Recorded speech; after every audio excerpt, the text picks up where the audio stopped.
Gente, deixa eu fazer uma perguntinha para você. Você acredita em alma gêmea?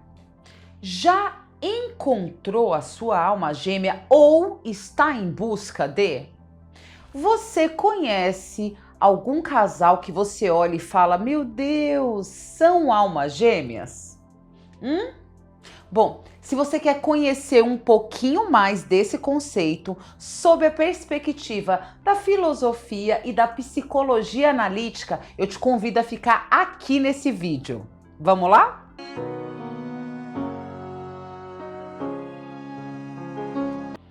Mas, Luciana, o que uma psicóloga quer com o tema alma gêmea? Bom, gente, relacionamento amoroso permeia boa parte da nossa psique. A gente investe tempo, dinheiro e o mais importante de tudo, ou seja, energia vital, né? Então, boa parte da demanda e da queixa que eu tenho aqui no consultório tem a ver com relacionamento amoroso, especificamente. Nós reproduzimos traumas, fazemos projeções irrealistas, comprometemos partes importantes de nossa vida em função de um relacionamento amoroso que a gente está vivendo ou na busca desse relacionamento. Só que a gente busca o quê? O conto de fada, felizes para sempre, a busca da alma gêmea. Enfim, será que isso é possível? Será que é possível? Será que é crível ter um relacionamento capaz de vencer a força do tempo? Qual é a força? O que você conhece hoje que é capaz de vencer o tempo? Então, quando a gente fala em alma gêmea, a gente está falando de um amor tão poderoso ao ponto de vencer o próprio Cronos. E falando simbolicamente, Cronos é o deus do tempo e, nesse sentido, ele é implacável, ele devora todos os seus filhos. Então, quem é que teria força suficiente para não ser derrotado? Bom, primeiramente, se a gente vai falar sobre alma gêmea, primeiro precisamos compreender qual é o sentido de alma que a gente está falando aqui. A gente precisa definir o conceito de alma, né?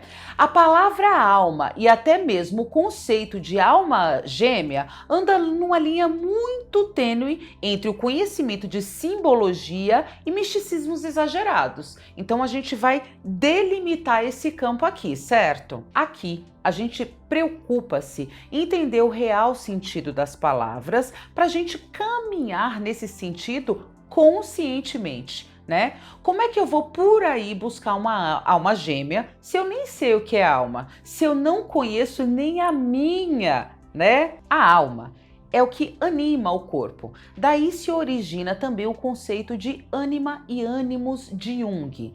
Tem muito a ver com o princípio de gênero do Caibalion. Eu vou deixar aqui o box para você, para quem não conhece, tá?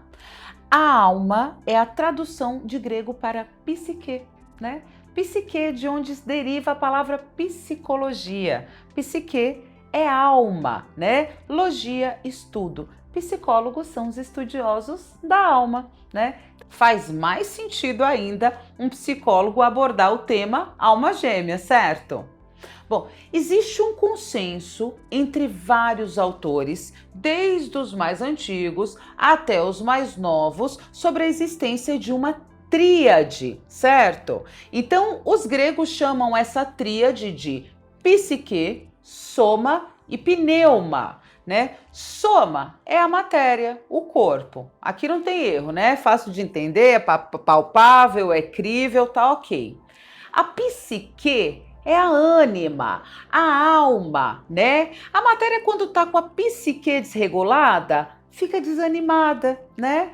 Então aqui, dentro desse conceito de alma, também fica a consciência, né? Soma, alma ou consciência. Por último, a gente tem a pneuma, que seria o sopro de vida, né? O espírito. Essa parte é onde que nos conecta com o inconsciente coletivo, por exemplo. A linguagem simbólica de aspecto inconsciente está aqui, né? Por meio da pneuma que temos os grandes insights, a compreensão da perfeição, dos símbolos arquetípicos e etc, né? É aqui nessa compreensão de pneuma que a gente tem mais dificuldade. Na pneuma também estaria alinhado o conceito de self, que é o conceito junguiano para o nosso inconsciente. É aqui que Freud e Jung começam a divergir e dar uma briga boa. A gente tem que gravar um vídeo só para falar dessa briga, viu, Amanda? Bom, então já que a gente entendeu aí o conceito de alma, psique e pneuma, temos a tricotomia, né? Essa tríade. E ela se apresenta em vários aspectos na nossa vida, inclusive nos relacionamentos. Agora, a gente falou aqui, ó, da nossa estrutura, como ela se divide em 3. Agora vamos pensar em relacionamentos que eles também seguem essa estrutura? Então a gente vai pensar num relacionamento que ele tem como aspecto o caráter materialista, a soma, o corpo. Então, relacionamentos que são pautados na carne. Como é que é esse tipo de relacionamento? Você se atrai primeiramente pelo aspecto físico da pessoa. Isso é importante. É o feromônio, sabe? Sabe quando você olha uma pessoa e pensa, nossa, que gatinho, que gatinha, maravilha. No entanto, porém, toda a vida, esse aspecto não pode ser o único, pois a matéria é a primeira coisa que Cronos devora, né? O apego único e exclusivamente em aspectos materialistas é o primeiro tipo de relacionamento que está fadado ao fracasso, né? Pessoas bonitas, elas surgem o tempo inteiro, né? Você está aqui hoje com uma pessoa linda, maravilhosa, amanhã surge outra linda e maravilhosa, né? Isso é fugaz, né? Sabe quando você está num relacionamento que você sente que você tem que melhorar fisicamente ou financeiramente cada vez mais para impressionar a pessoa, né? Você tem que estar muito bem arrumada, você tem que estar muito bonita, você tem que ganhar cada vez mais. É um relacionamento competitivo, é um relacionamento extremamente cansativo, né? Esse é o tipo de relacionamento que ele tem um caráter materialista dentro dessa tríade que eu expliquei lá no começo, né? Então, os relacionamentos que geralmente estão pautados na paixão, né, muito forte, eles estão aqui nesse nível, né?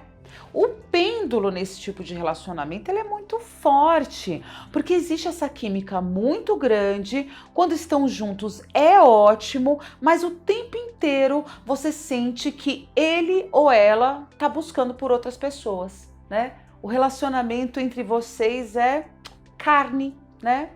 Vale lembrar, gente, que o aspecto materialista, carne, ter química, ter tesão, admirar fisicamente o parceiro é muito importante, mas não pode ser o único fator.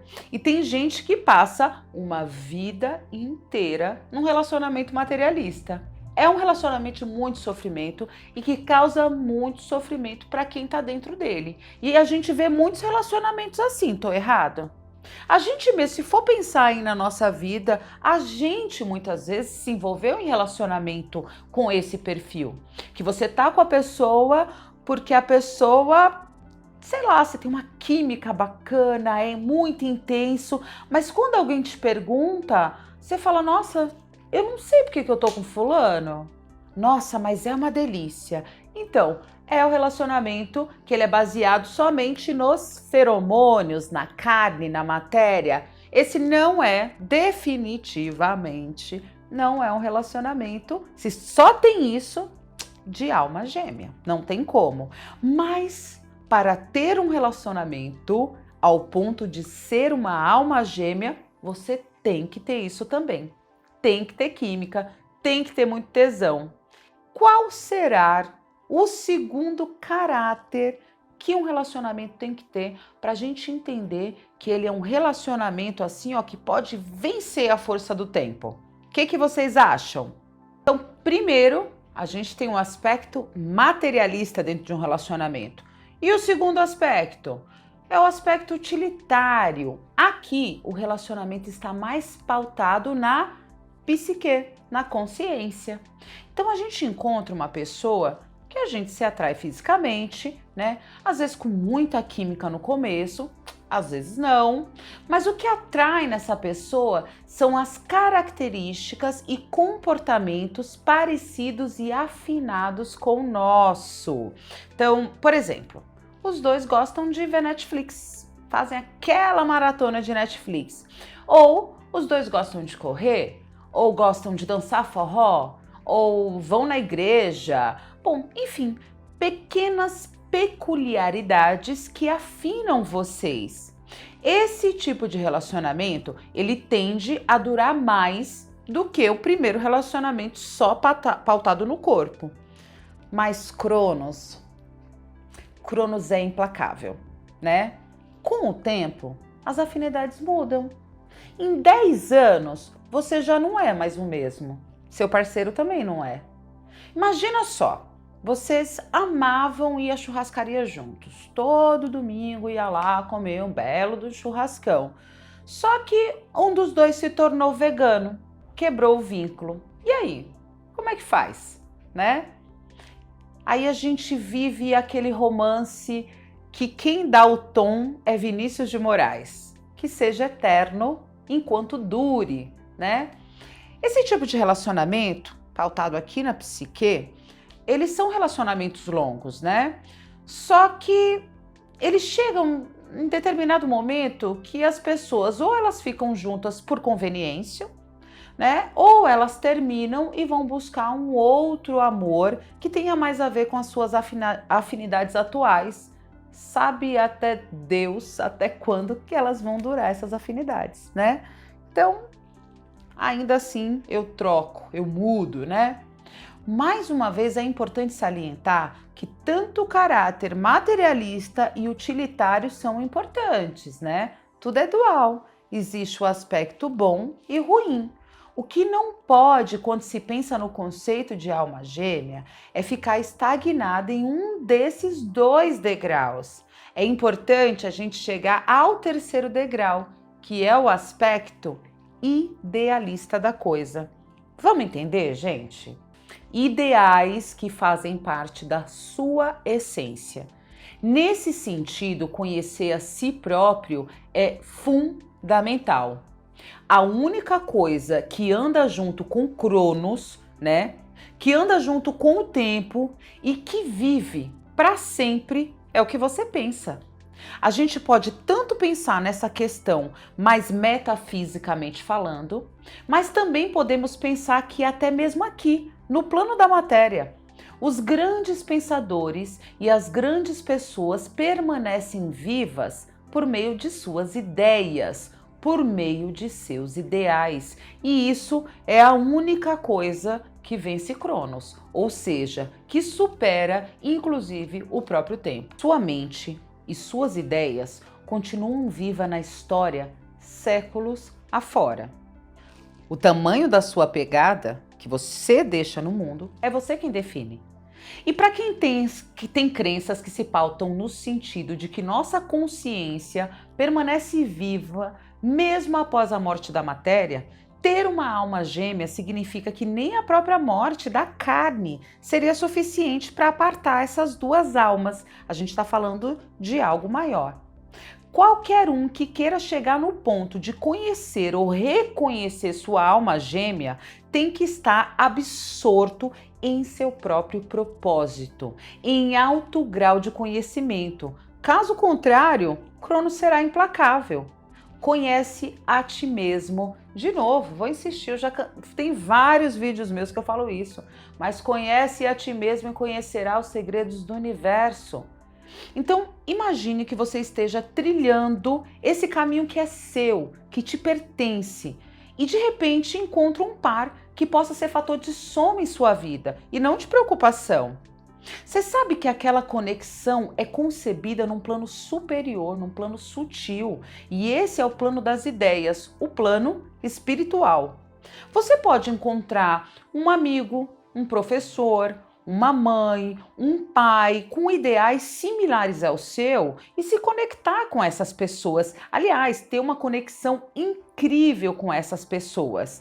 Mas sem esses outros dois aspectos que eu discorri antes, que é o caráter materialista e utilitário, não é um par romântico, né?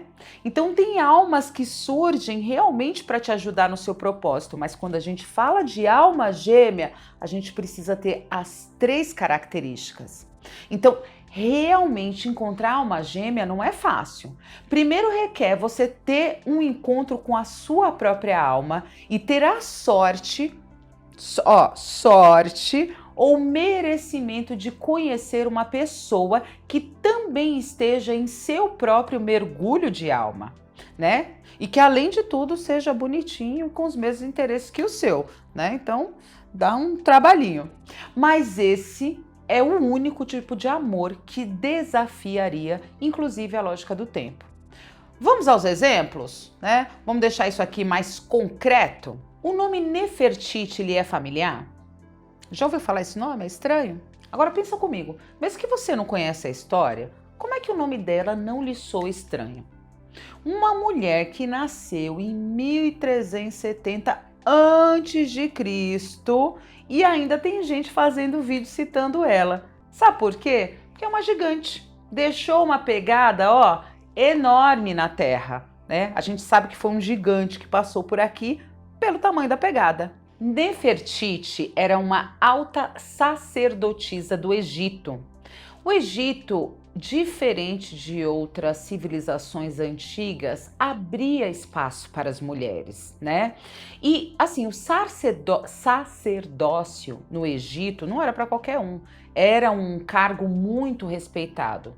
Então, ela era do grande escalão e ela amava o Egito. Ela realmente se importava com o Egito e trabalhava para o Egito, para a evolução do Egito. Aquetanon, que era o faraó, se apaixonou por ela, né? Ele se apaixonou por ela porque ela amava muito o Egito. E aí ele pediu ela em casamento. Ela aceitou, mas ela disse que ela só aceitou se casar com ele, com Aquetanon, porque ele amava mais o Egito do que ela própria. Então, assim, o amor ao Egito, né, segundo a tradição, foi a cola que uniu esse casal, né? Foi esse amor que eles tinham pela terra deles que fez eles ficarem tão juntos. Qual foi a contribuição desse casal para a humanidade, né? Aquetanon foi o faraó declarado como herege. Ele declarou que havia um único Deus, Atom, né, que era o Deus Sol. Ele foi o primeiro a desenvolver uma cultura monoteísta, né? Ou seja, que existe apenas um Deus. Isso teve grande repercussão no Egito. Quando ele e seu filho Tutankhamun morreram, essa história foi apagada, né?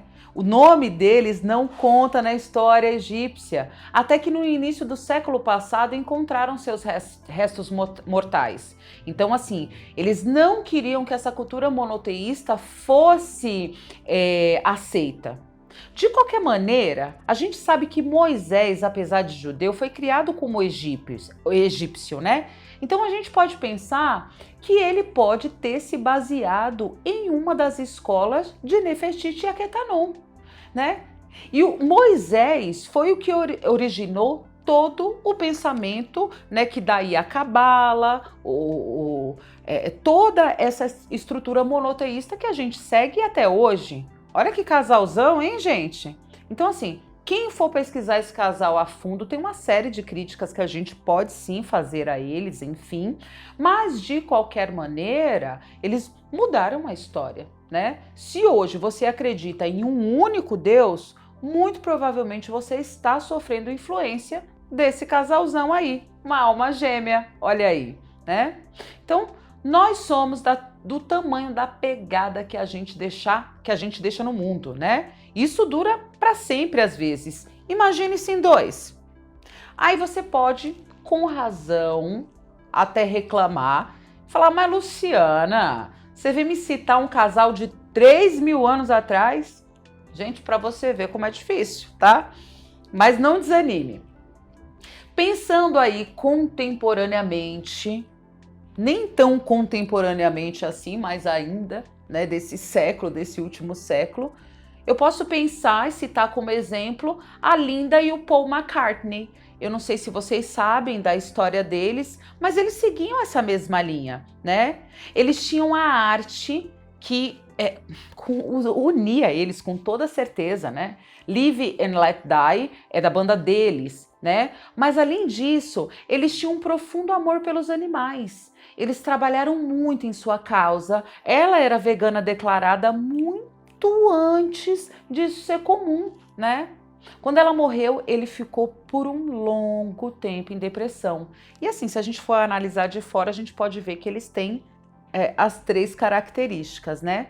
Outro casal, na minha opinião, o tempo vai mostrar, né? É a Michelle e o Barack Obama. Tem um documentário dela disponível lá no Netflix e você consegue perceber direitinho que eles têm os 3 requisitos aqui descritos. Ela, inclusive, fala que ela fez terapia de casal, ela e o Barack, e ela descobriu em terapia que ele não tinha que fazer ela feliz, mas que ela tinha que se fazer feliz, né? A cola que une o relacionamento deles, sem dúvida, é a política, né? Políticas, questões raciais, eles podem morrer, reencarnar quantas vezes e ainda vai ter trabalho a ser feito, né? O ideal, né? O caráter idealístico, ele tem um propósito que vence inclusive Cronos. E aí, gente? Tá fácil? Eu vou pedir para vocês darem mais exemplos de casais que vocês acreditam que seguem esses conceitos aqui de alma gêmea. Eles têm química, eles têm afinidades e mais do que isso, eles têm um ideal grande de vida. Se encaixaram nessa tríade? Bom, quinta-feira a gente vai continuar aí com essa tríade. A gente vai falar sobre Poseidon, que é o deus dos mares, que representa boa parte do nosso inconsciente, certo? Bom, eu espero que vocês tenham gostado desse vídeo. Eu espero que esse vídeo tenha animado vocês a buscar o próprio ideal, a buscar o autoconhecimento, para quem sabe ganhar de presente do destino, conhecer sua alma gêmea, certo? Bom, se gostaram, dá o like, se inscreve, ativa a notificação e compartilha, né, pessoal? É isso, muito obrigado, aguardo vocês aqui, até a próxima. Nós fazemos projeções irrealistas, ser inclusive a força do tempo, com muito barulho, você ouviu? É o conceito de selfie. Parou? Da alma, né? Então faz mais sentido ainda. Tá. Ideais que fazem parte da sua... Ixi, vamos ter que voltar. Era uma alta sacerdotisa do egípcio. Oh, meu Deus, errei. Tava indo também.